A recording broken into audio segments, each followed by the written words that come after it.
شہر کی خوبصورتی اور ترقی صفائی اور کشادہ سڑکوں کے بغیر ناممکن ہے۔ چارسدہ میں ان دونوں کے فقدان کا واحد سبب ناجائز تجاوزات ہیں۔ چارسدہ کے مین بازار میں عرصہ سے سینکڑوں دکانیں غیر قانونی طور پر آباد ہیں اور مختلف ادوار میں حکومتی اراضی ہونے کی بنا پر صوبائی حکومت کی جانب سے وقتاً فوقتاً نوٹس بھجوائے گئے، لیکن سیاسی مداخلت کی وجہ سے دکاندار سرکاری اراضی کو چھوڑنے پر تیار نہیں۔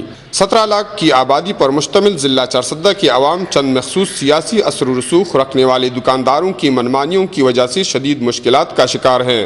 ستم ظریف یہ ہے کہ ان متعلقہ دکانداروں نے اپنی دکانوں کے آگے باقاعدہ برآمدے بنا رکھے ہیں اور اپنی حدود سے تجاوز کرتے ہوئے سڑک کے درمیان تک پاؤں پھیلاتے ہیں۔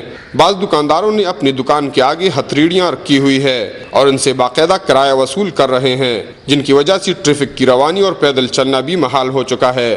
ضلعی انتظامیہ اور ٹیمیں بھی وہ کردار ادا نہیں کر رہی جن کا وقت تقاضا کر رہا ہے۔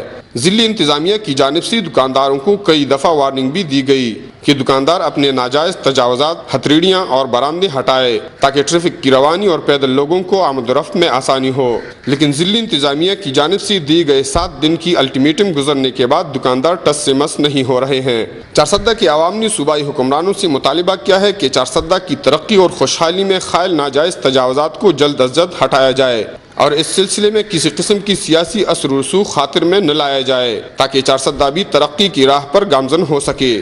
کفایت اللہ، اے نیوز، چارسدہ۔